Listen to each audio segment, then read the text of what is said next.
Happy Friday, friends. Welcome to another episode on the Grace-Filled Leader podcast. If you didn't know, October is Breast Cancer Awareness Month. So in honor of that, I'm sharing a little bit about my personal journey with breast cancer and how it actually blessed me in a really big way.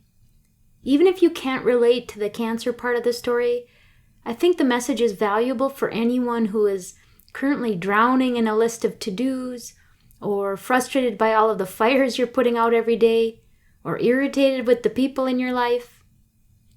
Any way in which you're being consumed by the day-to-day challenges of just adulting.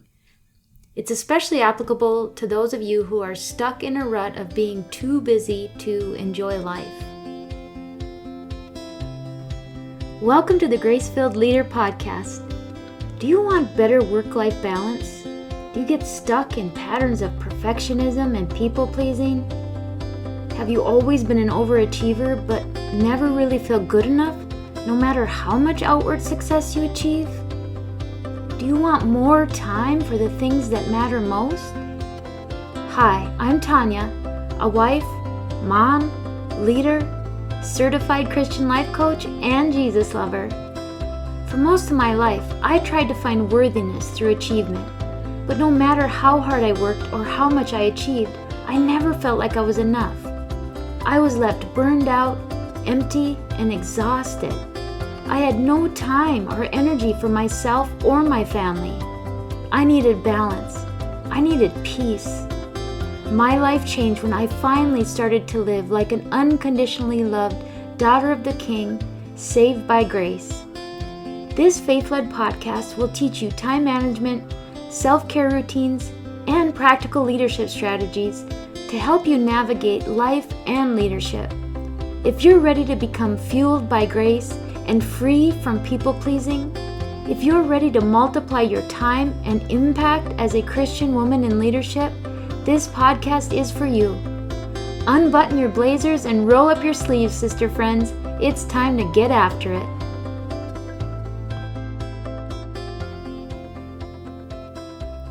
Nearly 11 years ago, I was managing a team of about 40 people. I was carrying a full patient load as a physical therapist and trying to be a manager at the same time. This meant many long days, very little time or energy for my family, and nearly constant anxiety around trying to meet everyone's expectations, probably mostly my own expectations for myself. One night about 11 p.m., I brushed my arm across my chest and I felt something I hadn't felt before. Investigating further, I felt an unfamiliar lump. It kind of felt like a big grapefruit seed that was just under the skin. Well, long story short, not long after I was diagnosed with breast cancer. I'm not someone that gets especially worried about health-related issues, but when you hear the C word, no matter how prepared you think you might be, you aren't. I think I only heard about 5 words the doctor said after hearing the word cancer. I didn't have time for cancer. Well, that about says it all, doesn't it? Looking back, from my standpoint, God used what could have been a really terrible situation to bless me in ways I would never exchange. I couldn't see myself worthy enough to set boundaries around my time until I was handed something that was completely out of my control and was going to require me to put myself a little higher on the priority list. What followed was a few surgeries and 37 radiation treatments. It had initially looked like I may need chemo, but I was fortunate enough to get out of that. So I know that my cancer experience was far easier than many others. It was caught relatively early, and I got to keep my hair. But I did have to ask for help. I had to say that I needed some time to have surgery, to recover, to go through my treatments, and to rest. Initially, I didn't know how bad the scenario was going to be, so I felt the urgency of putting time with my family much higher on my list. Suddenly, it didn't matter so much what people thought of me as a manager or how much I achieved in my career. It mattered that my children knew that their mom loved them more than anything in the world and considered time with them to be the most valuable use of her time. I needed time to just be. Having a diagnosis of cancer is what it took for me to say, I need some time for me. And then I got to witness all of the ways in which people in my life were such a blessing. My work family brought me meals several times a week that I could take home after my radiation treatments.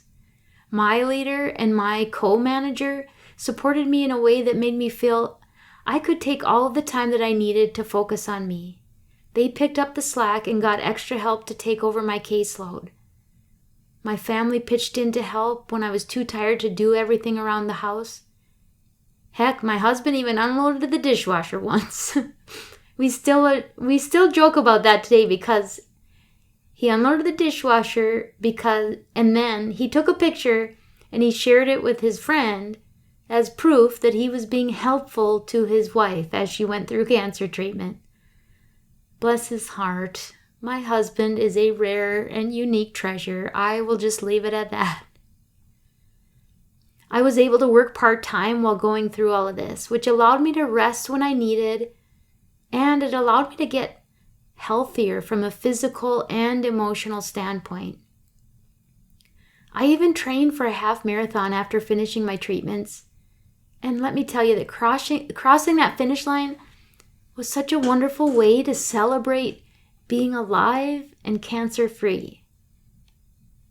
I know this certainly is not the experience had by many, but I am so very grateful for my cancer diagnosis because it gave me a perspective that only comes when you feel like you might have far less time on this earth than you had planned. It really helped me see how silly it was to sweat the small stuff. It helped me to see what a waste of time it is to get caught up in the day-to-day mundane drama and negativity. It showed me that it's a waste of time trying to make everyone happy and worrying about what the world thinks about me. Time is a gift that the Lord gave us, and He intends for us to live a life of abundance, prioritizing the things and the people that mean the most. We are to be a light unto others. We are put here to see how much we can acquire and attain. We are put here to be a witness to God's great love and the hope and the future that we have in Jesus. We are to be that light in how we live. So I'm encouraging you not to wait for something big to stop you in your tracks. Stop now and assess how you're spending your time and your mental energy. Are you wasting it on tasks, things, or people that really are not the priorities that God intends for you? Allow yourself the permission to structure your time in a way that leaves room to breathe, leaves room to just be. Allow yourself permission to ask for help. At a minimum, surrender your circumstances to the Lord and trust Him to navigate the stormy seas. Remember the guarantee we have if we are born again, accepting Jesus as our personal Savior. We are promised an eternal future with Him. Any pain or challenge that we experience here is temporary. He has a much bigger plan. For I know the plans I have for you, declares the Lord. Plans to prosper you and not to harm you. Plans to give you hope and a future. Jeremiah 29:11. Friends, if you have trouble even knowing where to start when it comes to prioritizing your time or creating systems that will set you up to be more efficient and effective so that you can create more balance in your life, I would love to help you. I am so passionate about helping professional women become fueled by God's grace and break free from people-pleasing so that they can create more time for the things that matter most. God has the power to transform your life if you invite Him in. If you want to find out if Christian life coaching could help you on that journey, I invite you to jump on a free 15-minute discovery call with me. You can find the link in the show notes or go to gracefilledleader.com to learn more. And friends, I hope you have a blessed weekend and are enjoying this beautiful autumn season. Until next time, I pray the Lord fills your heart with gratitude and blesses you with His amazing grace.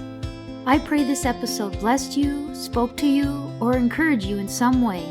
If so, please share it with a friend and head on over to Apple Podcasts to leave me a review. That's the only way for me to know if you're enjoying the show. Nothing blesses me more than to hear from you. Also, come on over to our free Facebook community. This is a great place for us to support one another on our faith and leadership journeys. You can find the link to the group in the show notes or go to gracefilledleader.com/community. If you have questions or content ideas for the show, please send me a message on SpeakPipe or via email. Go to gracefilledleader.com/contact and leave a written or voice recorded message. I would love to know how I can best serve you on the podcast. Now to Him who can do immeasurably more than we can ask or imagine, according to His power that is at work within us. Ephesians 3, verse 20. Until next time, my friends, God bless.